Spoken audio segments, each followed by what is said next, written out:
Oi pessoal, tudo bem com vocês? Sejam bem-vindos de volta ao canal. E aí, como que foi de Natal, pessoal? Conta pra mim, passaram em família, passaram com os amigos? Eu espero que todos tenham tido um ótimo Natal.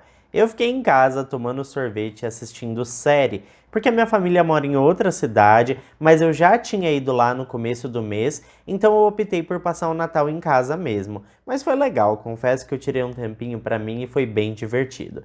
Pessoal, esse mês eu postei muitos vídeos que a maioria de vocês ainda não viu porque o YouTube não está entregando para todo mundo. Então eu vou deixar todos os vídeos que eu publiquei esse mês aqui embaixo em um comentário fixado para você poder assistir depois desse daqui. Mas agora sim, pessoal, vamos ao que interessa e bora pro caso de hoje.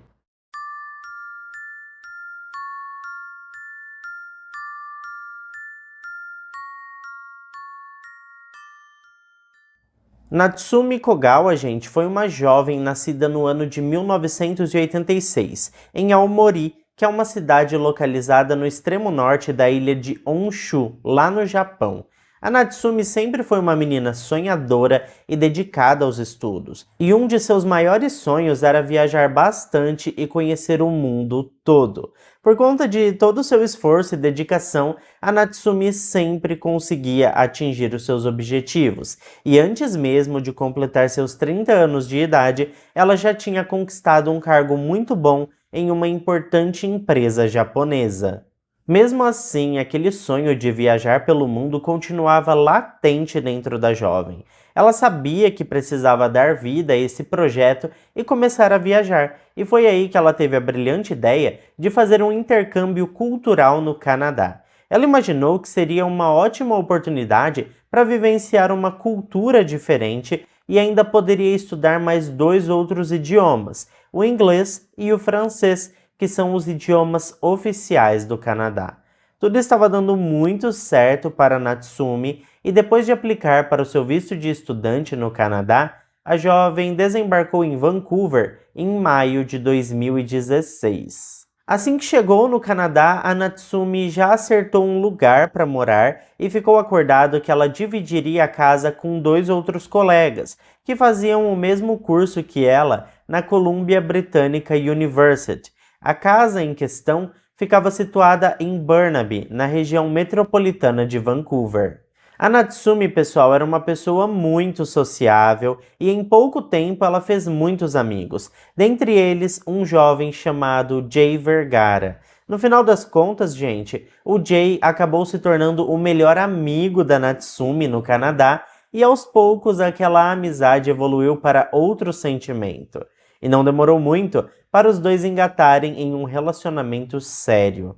O anúncio do namoro trouxe bastante alegria para todos os amigos do casal. Os dois estavam sempre juntos e o Jay sempre acompanhava a Natsumi quando ela estava estudando na biblioteca da faculdade ou até mesmo em uma cafeteria que ela costumava ir em um shopping chamado Arbor Center. Nessa cafeteria, a jovem costumava se encontrar com outros amigos também, para praticar os idiomas e melhorar as suas habilidades, principalmente com o francês, idioma que ela achava mais difícil de pronunciar corretamente as palavras. E foi assim que ela acabou conhecendo um homem chamado Christopher Maine, que era o gerente de um restaurante que ficava no mesmo shopping da cafeteria que ela frequentava diariamente.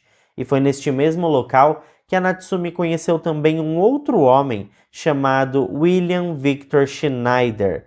O William, gente, estava desempregado e tinha o costume de ir até o shopping Arbor Center para ficar pedindo comida e dinheiro para as pessoas que transitavam pelo centro comercial. Quando ele abordou a Natsumi pela primeira vez, ela se sensibilizou com a situação do rapaz e não viu problema algum em fazer a gentileza de pagar algo para ele comer. Ela tinha um coração muito bom e não suportaria a ideia de imaginar que existiam pessoas que tinham que dormir a noite toda com a barriga vazia.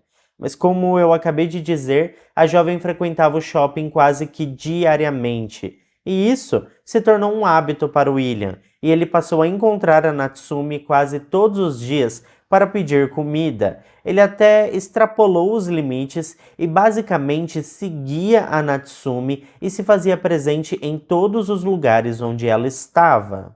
Bom, pessoal, na tarde do dia 7 de setembro de 2016, por volta das 5 horas, após terminar todas as suas aulas, a Natsumi foi até a Biblioteca Municipal de Vancouver para estudar mais um pouco. Ela ficou cerca de 1 hora no local e depois seguiu de volta para sua casa. Era por volta da meia-noite quando a jovem trocou mensagens com seu namorado, Jay Vergara, e combinou de jantar com ele no dia seguinte. O combinado foi que o Jay passaria para pegá-la em sua residência às 17 horas. Então finalmente chegamos no dia 8 de setembro de 2016. Como eu disse agora há pouco, a Natsumi e o Jay tinham combinado de sair para jantar. Portanto, às 17 horas, o jovem foi até a casa da namorada. Ele chamou e chamou mais uma vez, mas ninguém saiu daquela casa. Ele, na sequência, ligou no celular dela, mas caiu direto na caixa postal. O Jay ficou desesperado com esse silêncio injustificado e ligou para todos os amigos do casal, mas ninguém tinha notícias dela desde a noite anterior. Ele então foi até a delegacia para fazer uma denúncia de desaparecimento. No entanto, as autoridades não levaram o caso muito a sério, principalmente pelo fato dela ser uma estudante que estava há pouco tempo no país e que não tinha nenhum vínculo direto com o Jay. Para os oficiais, o que o casal tinha era uma paixãozinha daquelas vapt-vupt, sabe? Que começa rápido, mas também termina muito rápido. Para a polícia, a Natsumi era apenas uma intercambista curiosa e animada por estar em outro país e que poderia simplesmente ter decidido conhecer novos ares e provavelmente já estava viajando por outros estados e que não teve a decência de romper o relacionamento e deixou o namoradinho para trás sem nem avisar para onde estava indo. Foram 4 dias de muita insistência por parte do Jay, até que a polícia finalmente resolveu que iria considerar a Natsumi como pessoa desaparecida. E só depois disso eles começaram a investigar o caso. Com isso, as buscas pela jovem estudante começaram oficialmente no dia 12 de setembro de 2016, e a essa altura o caso já tinha viralizado nas redes sociais e todos estavam procurando pela Natsumi. Vários cartazes haviam sido colados em lugares onde a jovem costumava frequentar e até um grupo no Facebook havia sido criado para espalhar a notícia e as informações sobre o desaparecimento da estudante japonesa. Obviamente que foram vários dias de angústia para o Jay e ele já tinha até comunicado à família da Natsumi sobre o que tinha acontecido. E todos já estavam sabendo que ela estava desaparecida. Mas os familiares preferiram não dar nenhuma declaração à mídia. É importante dizer, pessoal, que a mídia japonesa e também todos os jornais asiáticos estavam cobrindo o caso quase que ao vivo e transmitindo todas as informações novas que surgiam. No dia 17 de setembro de 2016, os amigos da Natsumi organizaram uma vigília pedindo pelo retorno seguro da jovem. Após 2 semanas de investigação, uma nova pista surgiu. Os oficiais que estavam trabalhando no caso encontraram imagens da jovem registrada em uma câmera de segurança do shopping que a Natsumi costumava frequentar. As imagens mostravam a jovem carregando uma sacola com vodka e batatas fritas, e ela também estava acompanhada de um homem. A câmera de segurança registrou o momento em que a Natsumi saiu do shopping em direção ao Stanley Park. As imagens foram amplamente divulgadas e a polícia tinha esperança em encontrar o homem que acompanhava a Natsumi para colher o depoimento dele. Afinal de contas, ele tinha sido a última pessoa a ver a jovem com vida. E não demorou muito para que a polícia recebesse uma ligação com informações sobre o homem. Um homem chamado Warren Schneider ligou para a delegacia e disse que o rapaz que aparecia com a Natsumi nas imagens era o seu irmão, William Victor Schneider, de 48 anos de idade. Warren continuou falando sobre o seu irmão e disse que naquela noite ele havia impedido que seu irmão tirasse a própria vida. Segundo Warren, William estava devastado e revelou que havia tirado a vida de uma pessoa e forneceu a localização exata de onde ele poderia encontrar o corpo. Após essa denúncia, a polícia prendeu William. Quando colocaram os dados dele no sistema da delegacia, foi descoberto que o homem possuía uma extensa ficha criminal e que, inclusive, naquele momento, ele estava em liberdade condicional. Durante seu depoimento, William não quis falar muito, mas deu a localização de onde estava o corpo da Natsumi. No dia 28 de setembro de 2016, a polícia encontrou o corpo da jovem estudante. Ela estava dentro de uma mala atrás da mansão histórica Gabriola de Vancouver, que é uma mansão abandonada e com fama de mal assombrada. Junto do corpo haviam algumas latas de cerveja, além de 2 preservativos usados. Também foram encontrados na cena do crime um par de botas pretas e uma gravata vermelha. Como o William se recusou a falar, a polícia não tinha uma confissão oficial. Eles sabiam que ele tinha feito aquilo, mas agora teriam que provar. Enquanto o corpo da vítima passava por exames para determinar a causa da morte, os oficiais começaram a investigar a vida do William e tentaram traçar uma linha do tempo para conseguir assim determinar o que havia acontecido com a Natsumi. O William, nesta época, estava morando em um lar católico temporário, já que, como sabemos, ele não tinha uma casa e passava o dia todo pedindo comida nas ruas e centros comerciais da cidade. Os investigadores, então, colheram depoimentos de pessoas que viviam naquele lar temporário, e quase todos os entrevistados disseram que o William estava muito empolgado nos últimos dias. Ele contou aos seus colegas que havia conhecido uma jovem japonesa muito bonita e que os dois estavam namorando e que com certeza ela o tiraria das ruas. Quando o William foi questionado sobre o depoimento de seus colegas do lar católico, ele disse que realmente estava tendo relações íntimas com a Natsumi, mas que era tudo consentido. Ele chegou a dizer que ela gostava de fazer essas coisas com ele, principalmente para treinar o idioma. Ele explicou também que no dia em que foi capturado pelas câmeras junto da jovem, eles tinham caminhado até o parque próximo ao shopping, tinham namorado, depois beberam a vodka e comeram as batatas fritas que a Natsumi tinha comprado. E depois disso, ele foi para o lar católico onde estava abrigado e a Natsumi foi para sua casa. Nesse meio tempo, o relatório médico da perícia ficou pronto e, embora eles não tenham conseguido identificar com exatidão qual foi a causa da morte, os exames apontaram altas quantidades de remédios sedativos no sistema da vítima. E coincidência ou não, os remédios identificados no sistema da Natsumi eram os mesmos antidepressivos que o William fazia uso regularmente. No dia 1º de outubro de 2016, os amigos da jovem fizeram uma homenagem a ela, levando flores e velas ao local onde seu corpo foi encontrado. O namorado da estudante também aproveitou o momento para fazer uma oração e dizer algumas palavras. Ele disse que, mesmo estando há pouco tempo com a Natsumi, ele sabia o quão legítima e pura ela era. Ele também lamentou que ela não teve a maldade necessária para enxergar as reais intenções do William. Um ano após a sua morte, portanto em 20 de setembro de 2017, a promotoria finalmente acusou formalmente William Victor Schneider de abusar e matar a estudante Natsumi Kogawa, mas o juiz do caso analisou as evidências e exigiu mais provas antes de iniciar o julgamento, e por isso William acabou indo a julgamento apenas um ano depois, em 24 de setembro de 2018. A mãe da Natsumi viajou até o Canadá para assistir ao julgamento. A promotoria conseguiu 30 testemunhas, dentre elas 10 jovens, que alegaram terem sido assediadas pelo William.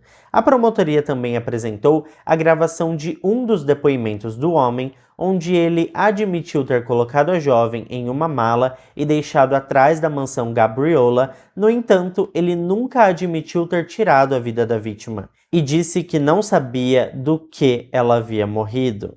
A defesa, por sua vez, disse que seu cliente era inocente e que tudo não passou de uma fantasia íntima que deu errado. Segundo os advogados do William, após o seu cliente ter relações consentidas com a Natsumi, ele a colocou na mala e combinou com ela que voltaria mais tarde para terminarem aquela brincadeira agradável. E a jovem supostamente teria consentido com tudo. Os advogados afirmaram que quando o William voltou, ele percebeu que ela estava sem vida e entrou em desespero. A defesa disse ainda que provavelmente a jovem acabou perdendo a sua vida por conta da falta de oxigênio dentro da mala. E eu preciso dizer que essa teoria foi até bem aceita, porque como eu disse anteriormente, a perícia não conseguiu comprovar a causa da morte devido ao estado avançado de decomposição. No entanto, o que não fazia sentido era que foi encontrado no sistema da vítima doses muito elevadas de sedativos. Sedativos esses que o William fazia uso regular. Então, segundo a promotoria, a verdadeira história era de que o William havia dopado a Natsumi e depois tido relações não consentidas com ela, e em seguida tirado a sua vida. A promotoria até levou em conta que talvez, só talvez, o William realmente não tenha feito nada com a intenção de tirar a vida da Natsumi. Talvez ele tivesse dopado a jovem para aproveitar dela e depois, quando viu que ela estava demorando para retomar a consciência, ele tivesse colocado ela na mala e, quando voltou ao local, percebeu que ela havia morrido por falta de oxigênio. Mas mesmo que essa fosse a verdade real, o William ainda assim seria responsável pela morte da jovem. O Warren, o irmão do William, que havia feito a denúncia à polícia, também leu seu depoimento durante o julgamento. Em seu depoimento, o irmão do William disse que assim que começou a passar na TV as imagens do William com a Natsumi, ele questionou o seu irmão, mas inicialmente ele disse que não tinha nada a ver com aquilo. Na noite daquele mesmo dia, ele chamou o seu irmão para ir até a sua casa para beber alguma coisa. E após algumas latas de cerveja, William confessou que havia tirado a vida da jovem estudante. Ele disse que tudo tinha sido um acidente e que ele não merecia mais viver. Na sequência, ele foi até o banheiro e seu irmão foi atrás. Chegando lá, William estava engolindo um monte de remédios na tentativa de tirar a própria vida. Warren forçou o seu irmão a vomitar e em seguida o questionou sobre onde estava o corpo da menina. William assumiu que tinha deixado a Natsumi dentro de uma mala atrás da mansão abandonada Gabriola, e depois disso ele foi embora da casa do seu irmão. No dia seguinte, Warren ligou para a polícia e contou tudo o que sabia. Também testemunhou a ex-esposa do William, que coincidentemente era também uma mulher japonesa. Ela disse que no dia do desaparecimento da Natsumi, seu ex-marido William entrou em contato com ela dizendo que tinha feito algo horrível, que tinha tirado a vida de uma pessoa. No último dia de julgamento, William resolveu falar e disse que sim, que tinha colocado a Natsumi na mala, mas disse que não tinha tirado a vida dela. Ele implorou por misericórdia e disse que jamais faria algo de mal a uma pessoa que só fez o bem a ele. Enquanto o homem implorava para o júri acreditar nele, a promotoria, por outro lado, lembrava o júri de que William podia ser um homem extremamente manipulador e que ele só estava se fazendo de bonzinho porque estava com medo de ser preso para o resto de sua vida. A promotoria também lembrou o júri que, independentemente da causa da morte da Natsumi, William havia dopado a jovem e abusado dela, e isso era inquestionável, porque haviam provas irrefutáveis. O júri, pessoal, era composto por 12 pessoas e levou 3 dias para voltar com seu veredito. E finalmente, no dia 19 de outubro de 2018, William Victor Schneider foi considerado culpado de assassinato em segundo grau. A audiência de sentença aconteceu no dia 1º de novembro de 2018. A mãe da jovem compareceu ao tribunal e chorou o tempo todo. Mais tarde, ela disse que foi muito triste para ela viajar até o Canadá para ver o assassino de sua filha ser sentenciado. Ela queria viajar até o Canadá para buscar sua filha viva e não ter que fazer essa viagem em busca de justiça. O namorado da Natsumi também se emocionou muito e deu uma declaração dizendo que nunca iria superar a perda prematura de sua amada. Antes de ser proferida a sentença, alguns amigos da Natsumi também leram cartas que escreveram sobre os seus sentimentos em relação à perda de sua grande amiga. Foi uma audiência de sentença bem emocionante e todos estavam aflitos e ansiosos para saber qual seria a sentença do William. A promotoria, obviamente, havia feito o pedido de prisão perpétua sem possibilidade de liberdade condicional. A defesa, em contrapartida, solicitou que fosse acrescentada a possibilidade de liberdade condicional após 10 anos, tendo em vista que a essa altura o seu cliente já tinha 51 anos de idade e estava preso já tinha 2 anos. No fim das contas, a juíza do caso sentenciou William à prisão perpétua com possibilidade de liberdade condicional após 14 anos de prisão. Desta forma, ele estará elegível a condicional em 2030, quando estiver com 63 anos de idade. Em 2021, a defesa do William subiu um recurso para a Suprema Corte solicitando a anulação do processo, alegando que diversos erros aconteceram durante o julgamento e eles tiveram um sucesso total nesse pedido. Desta forma, todo o processo envolvendo a morte da Natsumi foi anulado por um juiz e deveria recomeçar do zero.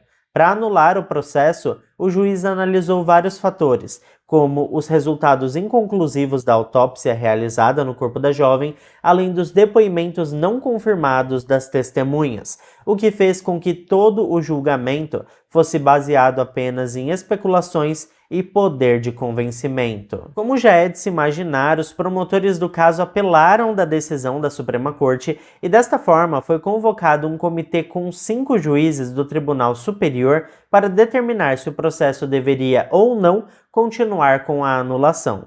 E após a votação, o processo foi legitimado outra vez e tanto a condenação quanto a sentença foram mantidas, de forma que o William não tem mais nenhuma chance de recorrer, tendo em vista que o caso já foi julgado por um comitê de 5 juízes. De qualquer maneira, gente, esse caso acabou se tornando muito controverso no Canadá. E até os dias de hoje, existem pessoas que acreditam na inocência do William e tem pessoas que o condenam pelo que ele fez com a Natsumi. O que vocês acham? Vocês acham que ele é realmente culpado ou vocês acham que a versão dele ali era a verdadeira? De que foi tudo uma fantasia íntima ali entre os dois que acabou dando errado? Eu, sinceramente, não sei nem como opinar nesse caso, porque eu acho que ele tem muitas camadas aí e eu não consigo ter uma opinião formada sobre isso. Mas eu vou adorar ouvir a opinião de vocês nos comentários aqui embaixo. Pessoal, se chegou até aqui, não esquece de deixar o seu like, que ajuda muito na divulgação do canal.